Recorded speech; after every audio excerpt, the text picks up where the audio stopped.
Hello, everyone, and welcome. This is Keela Flores with IABC. Welcome to today's webinar, Professional GCCC Certification, Why Certify? During the presentation, all participants will be in a listen-only mode. Feel free to submit written questions anytime by using the Q&A or chat boxes. We will go over all questions at the end of the webinar. We will also be sharing the slides along with the recording following the webinar. Our speaker today is Brad Whitworth.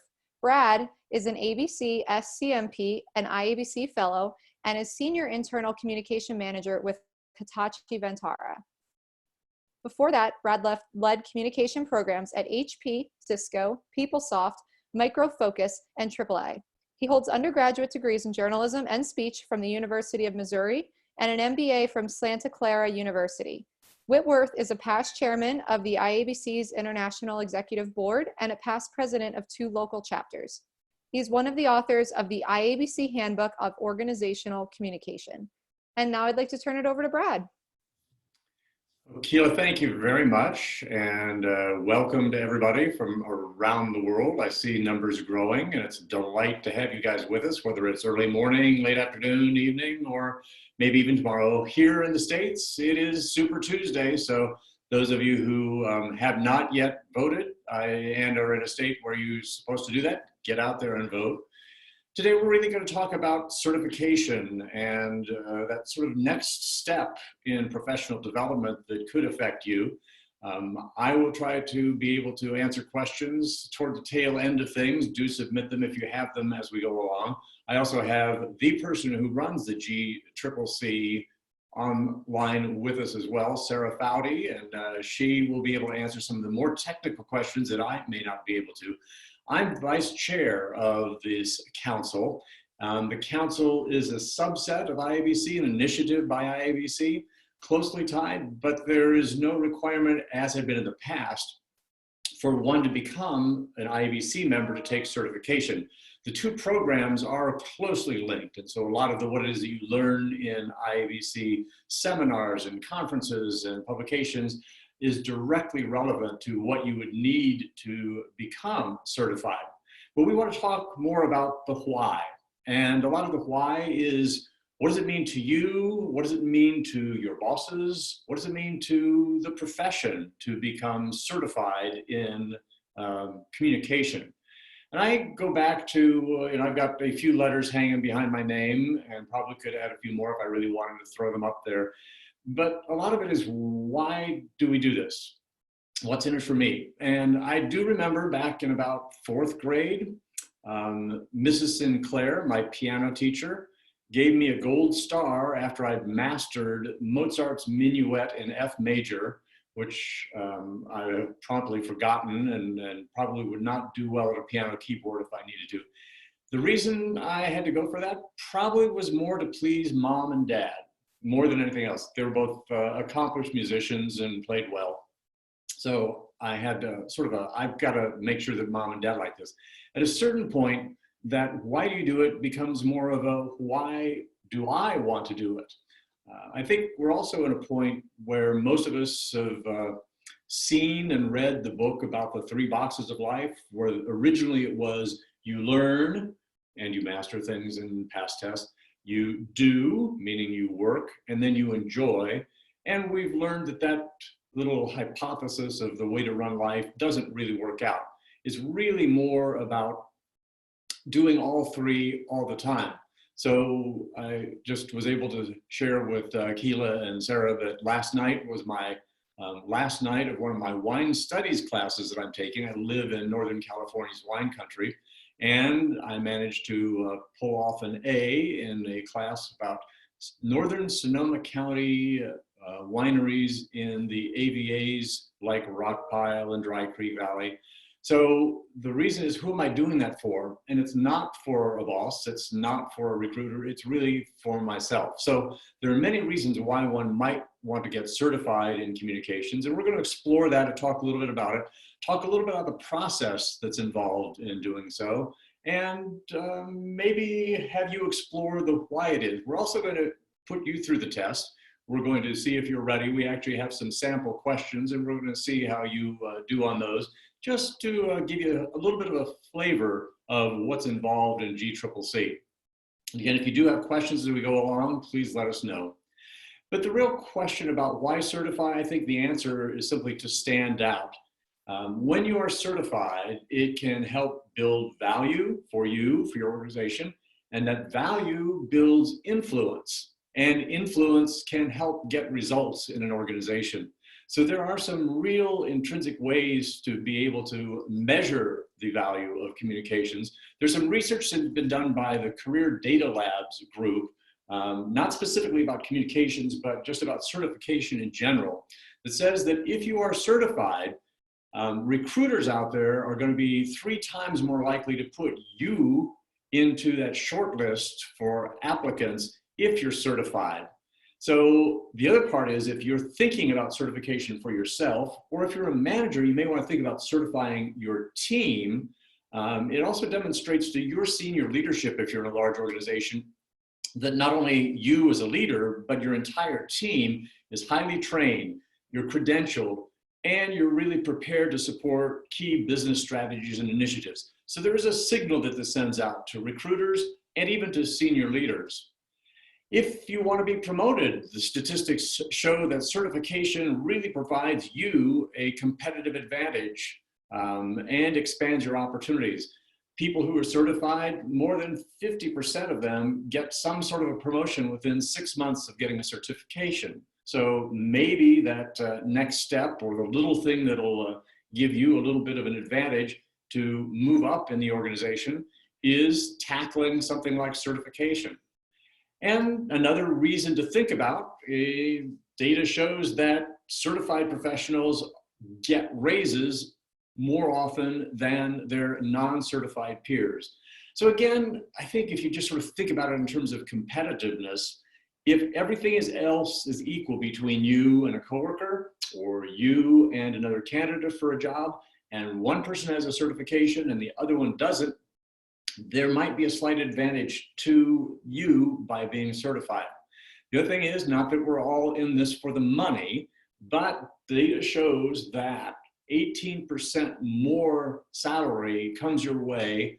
Again, if somebody's got a bachelor's degree or higher, men and women, they get more if they're certified compared to people who have that same comparable degree but don't have certification. And again, this is across a number of industries.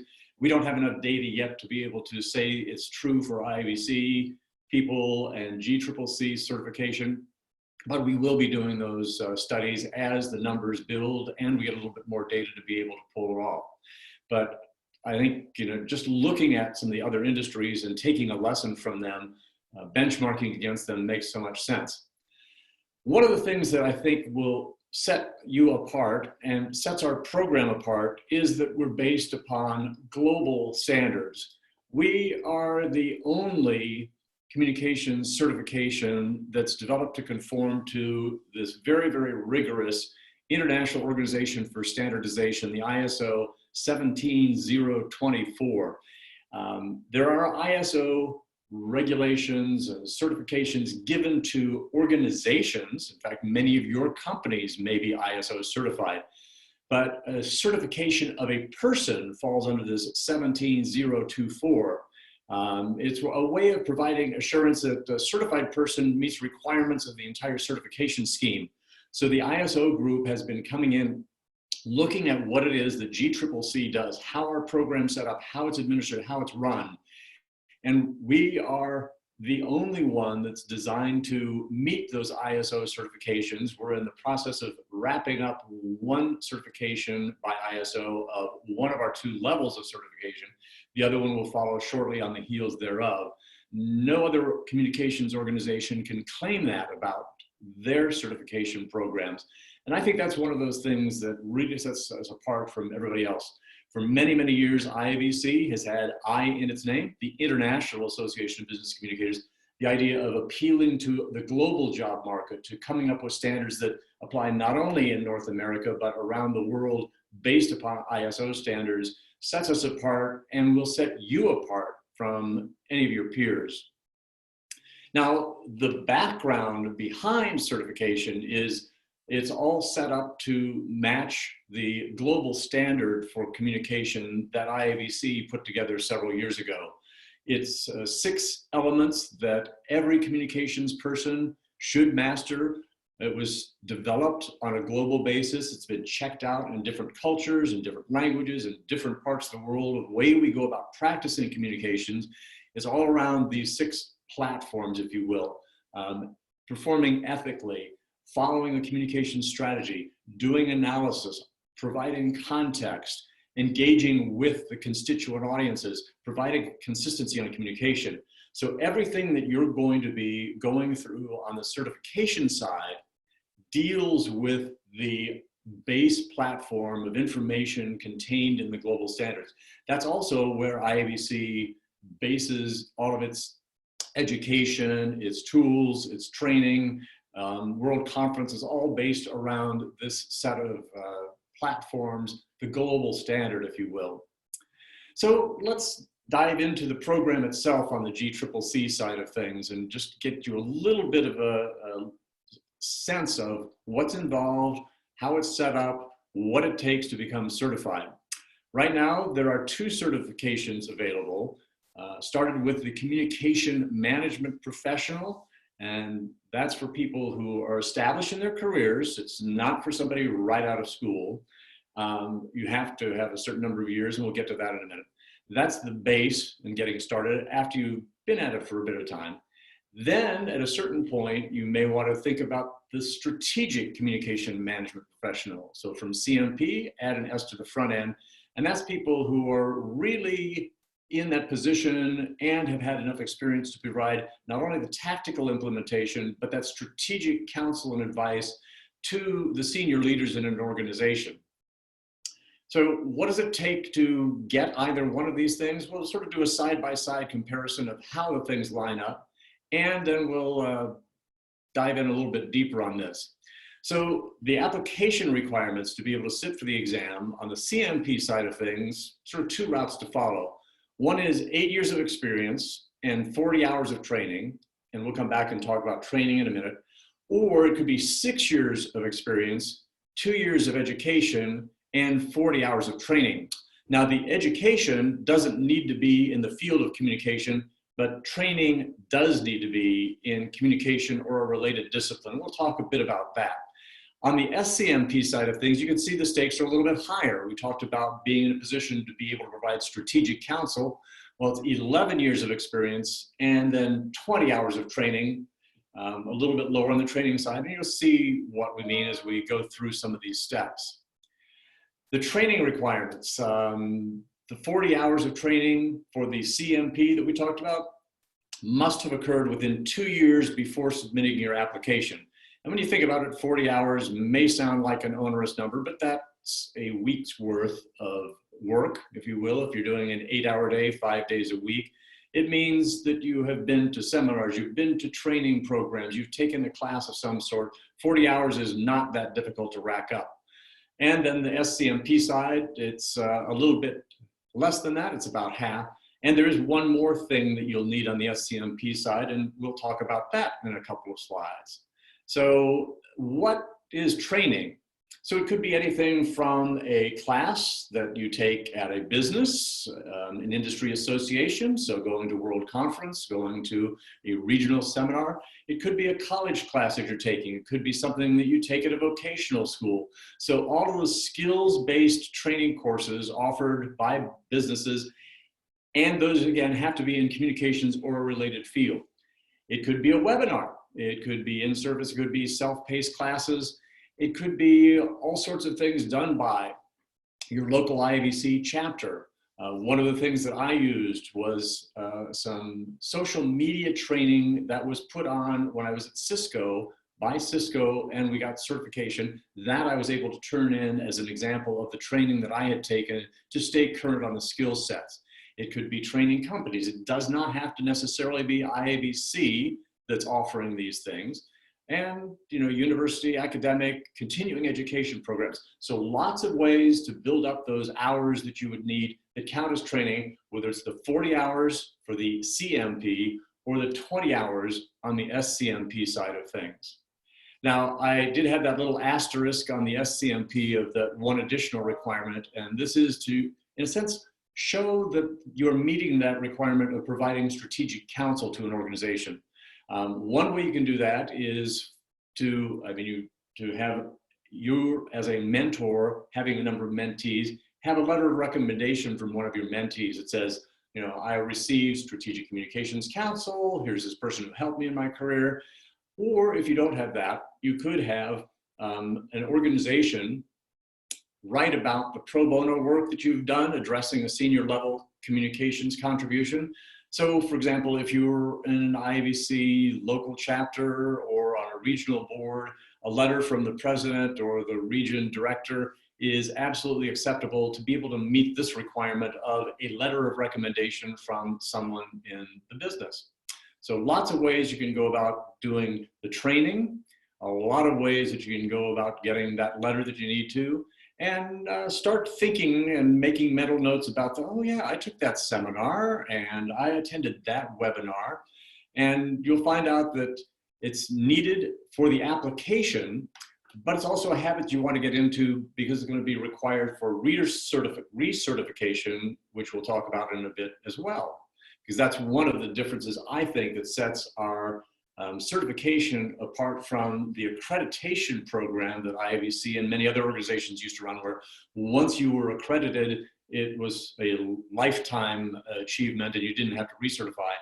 Certification, I think, in all industries shows that you're great at what you do, not only when you take it, but also you continue that. So think about a certified public accountant who has to go back and make sure that they're on top of the changes in a tax law, no matter what country you're in. So what is tested? What's it like to go through the experience? So both the CMP and the SCMP are multiple choice questions, 100 of them. You have 3 hours to do it. In talking to a lot of the people who've taken the tests, usually people are done and wrapped up and taken their time to do so in about 2 hours of the 3. So it's not one where you're under a lot of time pressure to be able to do things. You can go through the 100 questions, and I think from my personal experience and from talking to others, what you find is, you know, some of those questions I can just nail right out of the book. I know this one, I mark it and I'm done. Others make you ponder a little bit. You sort of mark something, or you say, I got to come back and look at that one. I know when I took my SCMP, of the 100 questions, I felt I knew solid 80 of them without a doubt. But then there were some that I went back and spent that last part of my time looking at them, thinking them through, examining. And what we want to do is see if we can't have you take a sample question for each of the two, just to give you a little bit of a flavor for it. Note that there are also on our GCCC website, we have a number of sample questions as well. These two you won't find up there, but let's go ahead, and what we're going to do is we're actually going to be able to let you vote and see how you do on this. So we'll try you out here. The first one is from that CMP example, the Certified Management Professional. And I'll read it to you, then we'll open the poll and you can figure out which one of the answers, and we'll see how everybody does on this. So a comprehensive situation analysis includes research into issues an organization faces and A, key messages to change audience perceptions, B, an analysis of the audiences affected by the issues, C, communication strategies, tactics, and budgets, or D, goals and objectives that will determine success. So with that, maybe Keela, if you want to go ahead and open up the poll so that people can take a little bit of a vote. Now remember, this would be one of 100 questions that you would have coming your way during a period of 3 hours. You get a sense of the timing on all of these things. Some are a little bit shorter, like this one. The next one we'll do on the SCMP side can be a little bit longer, a little bit more obtuse. But it's one of those where, probably like a lot of multiple choice tests you have taken in the past, you can probably eliminate a couple of them, and then you sort of like, ooh, is it this or is it this? You play around and try to figure out. So again, is it A, key messages to change perceptions, B, an analysis of the audience affected by the issues, C, communication strategies, tactics, and budgets, or D, the goals and objectives that will determine success. So with that, why don't we see what everybody says? 94% of you, wow, say it is B, that comprehensive situation analysis includes an analysis, which is pretty darn logical. Let's go back. Thank you very much for pulling that together, and let's go forward and find out that the correct answer is in fact B. It is that additional analysis of audience. So an audience analysis is part of a comprehensive situation analysis. So I'm pleased that so many of you got it right. The others, I mean, this is a little bit unfair. We're doing this without a lot of study and a lot of prep, and we're going to talk about what it is that you can do to prepare for a test. But a large percentage of you, the vast majority of you, peers, will not have a problem whatsoever with the CMP. Let's go to the next level. So this is going to be to the strategic communications management professional. And this is a little bit more of a case study with questions to follow it. So it all describes your role. So it is the beginning of the month of May. You work for a trade organization that surveyed its members for feedback on a series of policy issues. 300 members of the organization of 15,000 answered the survey in January, and you've been tasked by the general manager to communicate results, survey results to the press and make the results as appealing as possible for journalists. So I'm going to read that one more time because when I move to the screen and I'm going to be asking you which one of the following things is unethical. So you lock in to where we are and what we're standing with. It is the beginning of May. You work for a trade organization that surveyed members for feedback on a series of issues. 300 members of the organization of 15,000 answered the survey in January. You've been tasked by the general manager to communicate survey results to the press and make those results as appealing as possible for journalists. So, of the following four options, which one is unethical? A, having visuals that accompany the release only illustrate a selection of the survey results. B, omitting the sample size in the release. C, presenting the results as April results. D, sending out the release to a selection of journalists that are known to cover the organization's surveys favorably. So let's open it up and you can see again the four options available to you. Which one is unethical? A, having visuals that accompany the release only illustrate a selection of the survey results. B, omitting the sample size in the release itself. C, presenting the results as April results. Or D, sending out the release to a selection of journalists that are known to cover the organization's surveys favorably. So I'm going to actually put something in here and submit. And maybe, Keela, if you could pull up our responses and see how people did. So a little bit more than half chose C. The second most popular option was B.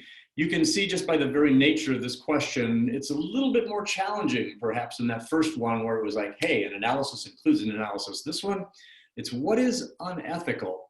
And with that, I will move forward and we'll reveal that the answer is presenting the results as April results, because it is actually May and the survey was taken in January. So presenting them as April is, can't do that at all.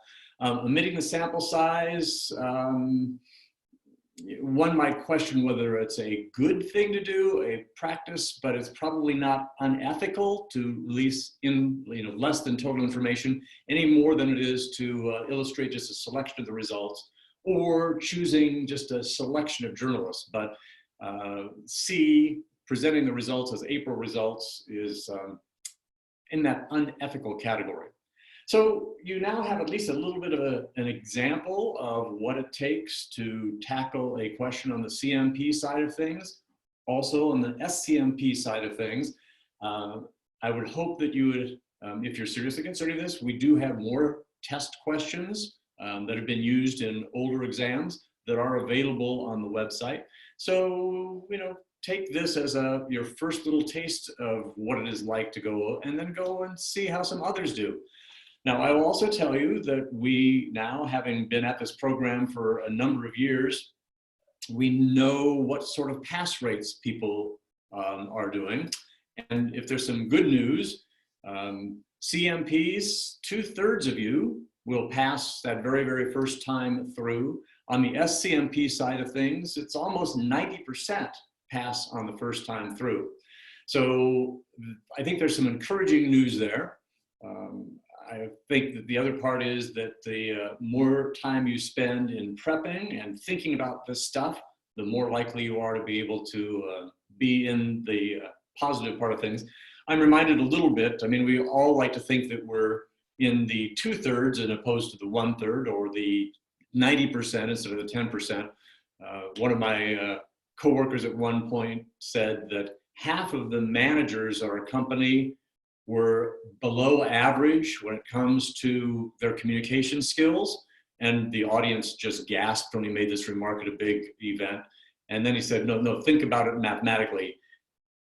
Half of them are below average, half of them are above average. It's actually the mean, but half are. And so he said, I have to rephrase it a new way. The next time he explained it, he said, I graduated in the half of the class that made the top half possible. So we want you to be in the 66%. We want you to be in the 88%. We want people to be successful with this. And the numbers are proving that. There are 128 people right now who have the Certified Management Professional designation, or Communication Management Professional designation, and the Strategic Communication Management Professional designation. There's 114 who are certified, and that includes 5 new SCMPs and 2 new CMPs who just passed their exams at the last testing that we had, which was held at the IABC Leadership Institute in Austin 2 weeks ago. So congratulations to them. It shows that there are increasing numbers out there who are gaining that. So I did mention that after you've passed, every year you're going to be asked to recertify. You don't have to sit for the exam, but you have to earn 40 professional development points each year to maintain that certification, whether it's the CMP or the SCMP side of things. And there are all sorts of things that you can do to be able to get professional development points. It can be much like that training side of things, attending a communication webinar or a workshop presented by a professional organization. You can also gain points by presenting at a workshop or a seminar. You can do continuing education. You can be a mentor to others in the profession. You can get another certification in another organization, that counts. Authoring in the profession, reading publications, reading books on the topic of communication can also earn your points. Board participation, whether it's IABC or another organization. And we even will give points to people, for example, who submit and contribute to the GCCC. So for example, there is a call out to people who are certified to be able to submit additional questions to the test bank that we have of questions, and you can earn points. So lots of ways to go about getting those professional development points to prove that you're staying up with all the latest that's going on in this changing profession. And we all know that it is changing every single year, every month. There is also an annual renewal fee, and the next slide shows you sort of those annual renewal fees and the total cost to you. So when you apply, if you're an IABC member, it costs you $100 to put out the application. Non-members of IABC, $400. So it definitely pays to be an IABC member in this instance. Sitting for the exam, it is a personal thing. It comes from your pocket or profession. I mean, if you work for an organization that's willing to pay, all much better, but it's $400 whether you're a member or not. $100 to renew. All of these are in US dollars. So not inexpensive, but at the same time, when you think about it, it's not all that much to be able to get you 18% more pay, to get you the promotion, to get you the job that you want for that next step in your career. And people who've been through it have all sorts of counsel and advice. you could go off and ask them. Here's a great quote from Malia Akil, who just passed her SCMP. What are the kinds of things that she did? Well, one, get to the IABC website and talk about those global standards and read up a little bit about them. Gold Quill case studies. We have just finished the Gold Quill evaluations on a global basis in the last few weeks. And very soon you're going to start to see the Gold Quill winners. They'll be unveiled and honored at the World Conference in Chicago. The case studies that they present are just marvelous ways to understand how you put together a strategic communications program, how you go about doing measurement, and they are a source of inspiration for you on your job, but also a great way to be able to build that background that you need to be able to tackle these questions that come up in a very, very sort of comfortable way about doing it. Read articles, read books. And Malia said that these are the kinds of things that really sort of helped her get there. I have a few other thoughts at the very, very top of the show. Keela had mentioned that I'm the author of one of the chapters in the IABC Handbook of Organizational Communication. If you've never read it, you probably ought to lay your hands on it. Some of you may have seen it, and it's like the most widely used textbook for college campuses. It's 450 pages. If you don't read it, or when you're done reading it, you can also use it as a lethal weapon and throw it across the room if you need to. But it's a great resource and a great way to go back and bone up. If you're perhaps doing internal communications right now, go read all the chapters that deal with media relations, or read something about investor communication. So it's a great comprehensive view of the profession that we behave in. Catalyst magazine, twice a year comes out now, IABC, but then there are also all the resources with the lab that you want to get to. Be sure to follow those. If you haven't read the IABC Code of Ethics, it's probably not a bad thing to go out and pull out and take a peek at. Also, there is on board the GCCC website a job task analysis for both CMP and SCMP. It sort of shows in each domain the tasks and the knowledge you need to be able to complete what's asked of you in an organization. I'd be going and looking at those. Read white papers. The third is a monthly webcast that comes out. It's called the Circle of Fellows, in which 4 IABC Fellows, moderated by fellow Shell Holtz, have an hour-long discussion on a topic that's hot, that's in the news. It's probably something that you want to bone up on. And to hear 4 people discuss the latest and the concerns and some of the ethical issues that are surrounding a topic, and to be able to participate in the conversation by sending in your questions and asking, is a great way to, in a sense, get some of that coaching that you might need to be able to get ready for things. I also put up the 4th example. There is a wonderful thing called Disrupting the IC Function, put out by the IC Collective. It's a marvelous white paper that includes very, very thoughtful essays by a number of people. But what I'm saying is that it doesn't have to be, the first 3 examples are IABC. We love that product and that organization because it's been so helpful to so many of us, but it's not the only source. There are great resources, whether you think about something like Cropley Communications, what do you think about Reagan Communications, what do you think about some of the organizations like Social Chorus and SMART and Banana Tag that put on webinars, that put on conferences. Attend those, take home lessons, learn best practices from all of these things, because they're going to help you get ready for tackling, whether it's the CMP or the SCMP side of things. You want to stay up to date no matter what. We do have some upcoming exams. They're scheduled in large part by a local IABC chapter who sponsors this, but you can see we're everywhere from down under in New Zealand coming up at the end of this month, across Canada during the months of April and May. We have one at World Conference in Chicago. There's one in Bucharest, Romania. I was just at an event in San Francisco, and a number of people were saying, hey, we want to get a San Francisco exam date on the schedule too. And as soon as we get enough people and a few people ready to take the exam in any place, we'll put it onto the schedule, and work on getting you into one that's close and nearby and convenient. So what, if you're intrigued at all, besides asking some questions, and we'll get to those in just a minute. If you got questions, do put them into that Q&A part of things in the chat window. So what are the sort of logical steps that you go through? Well, one is that self-analysis. The first thing is it CMP? Is it SCMP? Think about your experience, think about your career level, and you can read that job task analysis side of things to see what it is that you feel you've mastered or where you are in your own career development on that ladder. So you choose one of those. Then you have to complete the application and submit the application fee.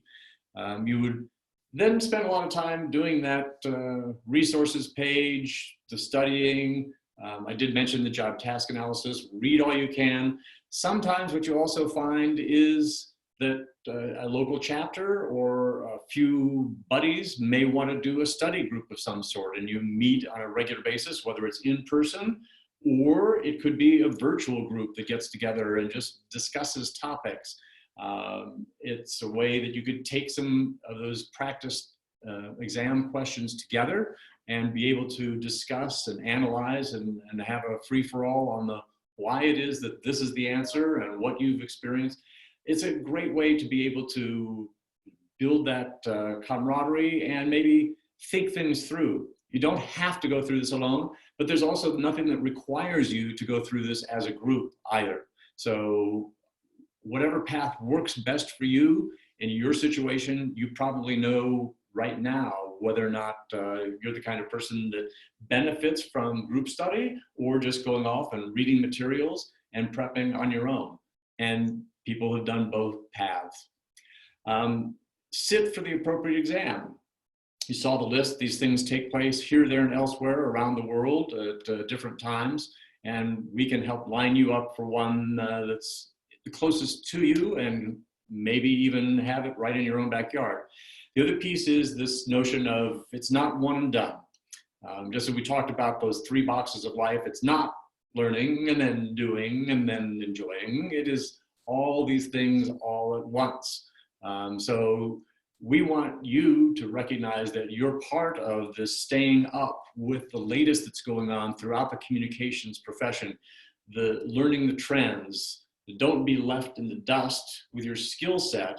And certification is one of those that really can prove to your future employers, your current employers, your peers, and perhaps most importantly to yourself, that not only have you mastered a number of these skills and experiences and expertises, but you are staying current.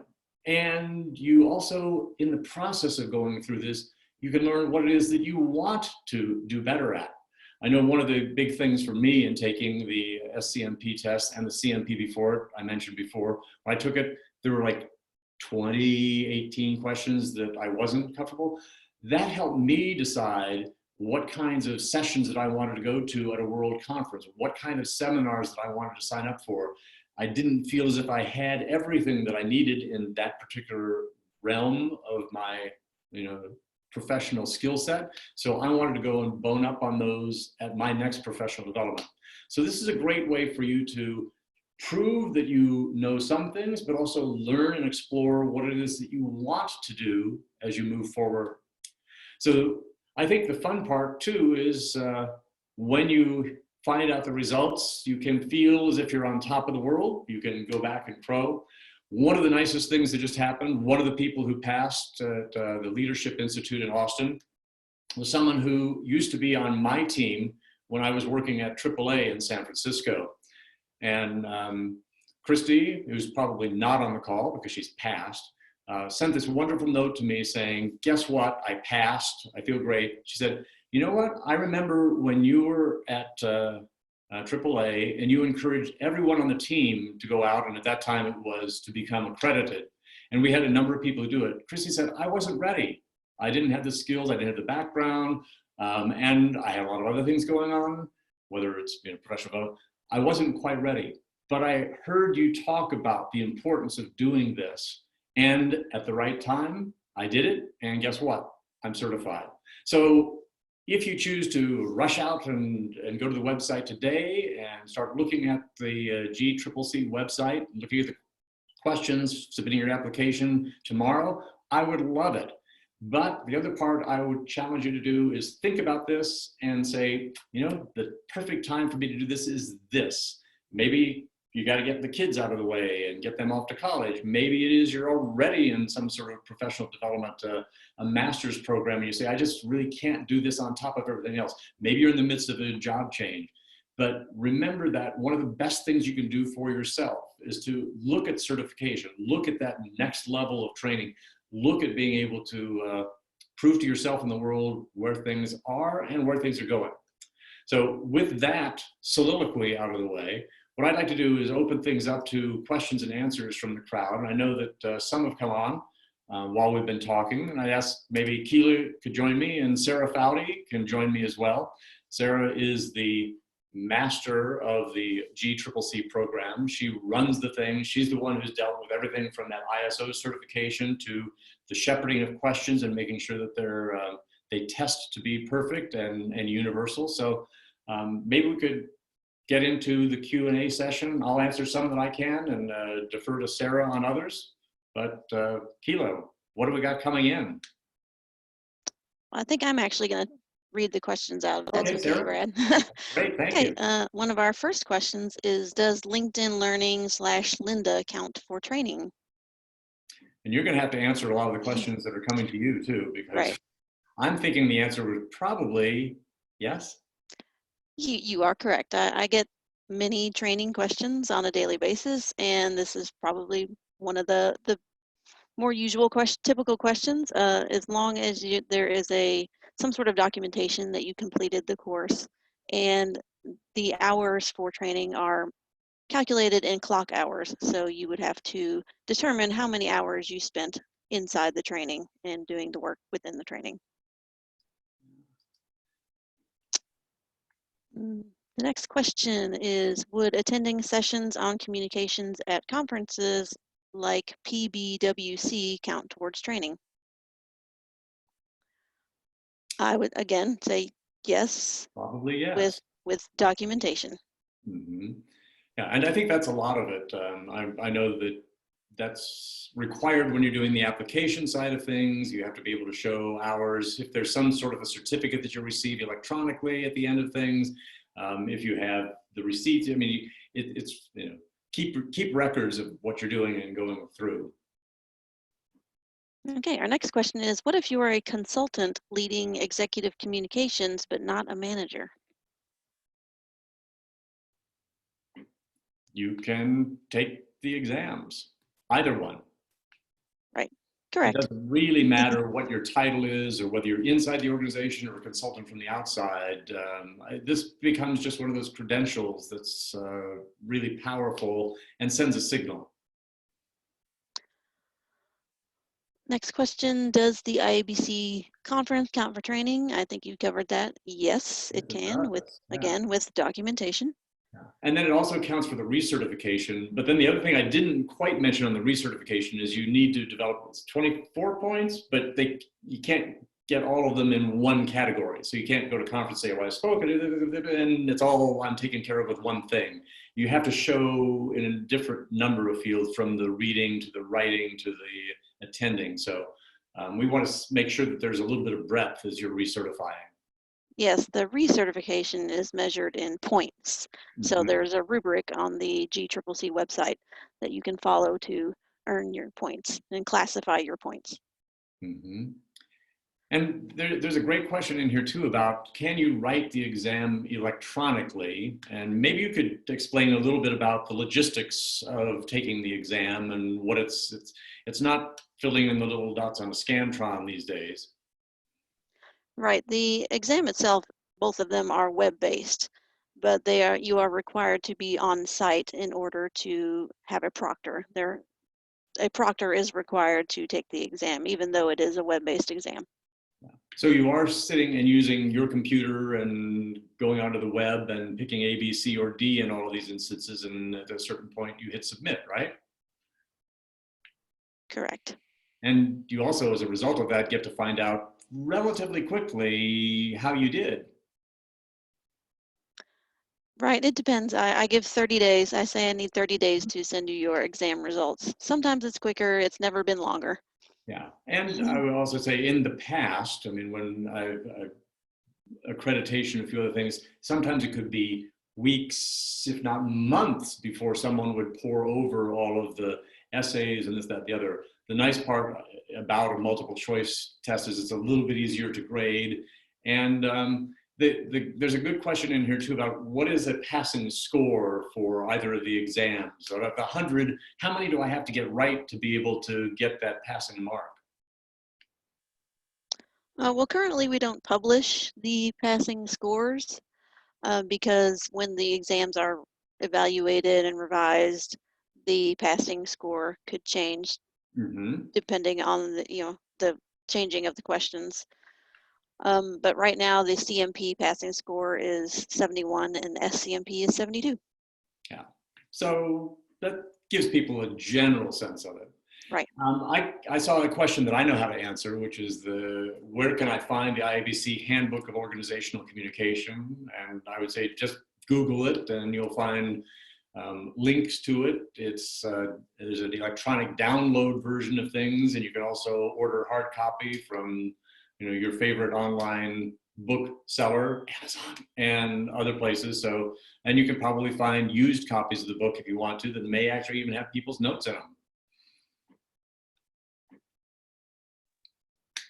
All right, another question. As a communication professional for over 20 years, do I have to take the CMP first or can I apply for the SCMP? You can skip right over the SCMP if you have 20 plus years experience and go right to the SCMP. You do not have to do one before the other. Yeah. And someone did ask, do you have to attend World Conference of Chicago to be able to sit for the exam? And you saw from this list, no. We offer it in multiple spots around the world, and Sarah is only too happy to help a chapter put on a session and stage one of these things here, there, and elsewhere around the world. All right. I think that question might have been, do you have to register for World Conference in order to sit for the exam? And you do not. Any membership is not required, and registration at the conferences is not required. Yeah, and it's a good way to spend a Sunday morning. If you don't want to do the New York Times crossword puzzle, you can take that multiple choice test instead. Brad, you might be able to answer this question. I've been asked whether it's worth doing SCMP if you have an ABC. I think so. I hinted at a little bit that the idea of proving, I mean, to me, the ABC was a rigorous exam that was quite different. It was a 4.5-hour written and oral exercise, but it was a one-time thing. And the downside to the one-time passing is that it doesn't say anything about this changing profession that we're in, where there's new skill sets, there's new technologies, there's new approaches to things. There are all sorts of new ways of going about doing a profession that's been around for a long time. And the certification shows that you're current, that you are still relevant, you are up with the latest skill set. So I would say that for anybody who's got an ABC, congratulations, it will never go away, and it's a proud moment and something to be stamped for. But maybe this is the time to challenge yourself and say, yeah, maybe I should look at the SCMP side of things just to see if I have still got what it takes to be able to do that. Passing one is a great mark, and then repeating with a slightly different twist to things. It covers a lot of the same basic content, but in a different way. It's a good challenge to offer yourself at the right moment. I would say go for it. If the mentoring or pro bono work were done about 3 years ago rather than 2 years ago, does that mean they don't count for the application? The training is the 2-year cutoff. I think the mentoring and the pro bono work can be farther back than that. I see another question that came in a little bit lower about this. If I don't pass, can I retake, or what's sort of that part of the process if I'm in that, 1/3 that didn't make it the first go around on the CMP side of things? What do I do? If you don't pass the first time, you can make your second attempt anytime soon after. I had someone take it at the Leadership Institute, didn't pass. She took it 1 week later in Jacksonville. And but if you fail a second time, that's when you have to wait 6 months in order to make your third attempt. Mhm. And I do see one where I actually know the answer. The IABC handbook was first published 2006. It's in its second edition. Are there plans to update? And the answer is yes, there are plans, and the authors are out there these days working with the editor, Tamara Gillis, who edited the first 2 books, on coming up with a new one, which will have a slightly different title, but I know a lot of IABC Fellows who are busy putting together their manuscripts to get to Tamara. It'll be a while, so if you're looking for something to study now, the IABC handbook, second edition, is a very, very valuable volume. So is the exam fee payable at the same time as the application fee? No. You pay the application fee when you submit the application, then I will review your application and approve it or deny it. And then once your application is approved, then you receive the link to register for an exam. And then that's when you pay the registration fee. Yeah. So you don't have to do things right at the very, very front end of things. Right. The other one that has come up that I thought made some perfect sense is, you probably would want to check with your employer. Maybe this comes under sort of that educational reimbursement testing kind of things. Maybe if you're working for an organization that has some sort of program with educational reimbursement, perhaps this falls under that category as well. So be sure to check with your employer to see whether some and or all of this expense might get paid for. I know a lot of places do this for advanced degree work or certain college courses, but check to see if they might cover certification as well. Right. We have a few questions about exam sites and hosting. The list has grown since Brad put together his slideshow here. The GCCC website, gcccouncil.org, has an exam dates tab, and we are up to 13 sites this year, including Calgary, Ottawa, Edmonton, London in the UK, Saskatoon, I just added today, and in addition to Wellington, Bucharest, St. John's, Vancouver, Chicago, obviously. And there are questions about what does it take to get one of these scheduled? I mean, who provides the impetus? Who's usually the person who contacts you saying, can we have one here? Is there a minimum number of people who need to sign up to be able to schedule one? Or what's that sort of look like under the hood? What's it like in the background there? Generally, it's been someone obviously from the chapter or region. Many times if they're hosting a conference, they'll work it into the conference, or they can just be one-offs. You don't have to have a minimum number of test takers to host an exam. Yeah, so and I think that was a misconception for a while. probably a minimum of 1. Right, yes, minimum. We'll take all takers. We have had a few that have only had 1 test taker, but it worked for them. It worked for the site, and it worked for the test taker. So that's all that counts. There is a question when it comes to evaluating some of these things that are put on the application form on recertification. Do certain kinds of training look better than others? For example, does World Conference look better than a chapter event to the people who are reviewing it? So Cameron would like to know that. What do you have to say to that one? To me, nothing looks worse or better than, I don't compare one over the other. If you have the hours in and you have the documentation and it was communications related, and you can probably speak to how it impacted your communications knowledge, then one is not going to look better than the other. Mm-hmm. And somebody also, Anne-Marie has a question about one of the members in her organization, her chapter just graduated with an MA. Would that count toward the 40 hours?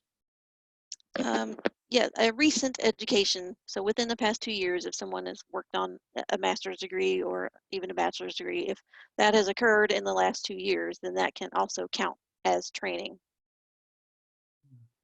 And the other thing that I'll sort of offer up is that if you do have questions that occur to you a little bit later on, there is nothing wrong with sending them in to there's a spot on the GCCC website. I put the website there. There's also the way to email things directly. If you have a specific questions that pertains to you that you want to get answered, that you just can't find the answer in the general information, we're glad to be able to jump on it and send you specific responses to specific case situations, because while general information is great, it's always like, well, how does that apply to me? Or does this really work? And I'm sure you get a lot of those. Yes, I do. Yeah. I expect to receive more today after this webinar. Yeah. Someone asked if they should wait until they've completed the 40 hours of training to apply. Yes, the training has to have been completed and submitted in the application in order to be reviewed. Mm-hmm. And try to see if there's any other questions that we should tackle. We've pretty much taken up the full hour, which was a delight. I'm so glad that so many of you were able to join us and learn a little bit of this. I hope this is a personal challenge to each and every one of you to consider this, and also to go out and find others who might benefit from this sort of career development, next step, learning / proving kind of an experience. I think it's, I was in the very first group that took the CMP, and I can say that I did pass. And I also was in the very first group to take the SCMP class, and I can say I was fortunate enough to be able to pass that as well. I guess I'd like to be on that bleeding edge of things, and it's probably one of the reasons why they asked me if I would be part of the GCCC leadership team and serve as vice chairman this year, and I'll be chair next year. But to encourage you guys, wherever you sit in the world, no matter where you are, to think about this as that next logical step in your career and what it is that you want to do. So, Sarah, do you have any other closing thoughts or suggestions or comments of, hey, don't forget this when you're working on it?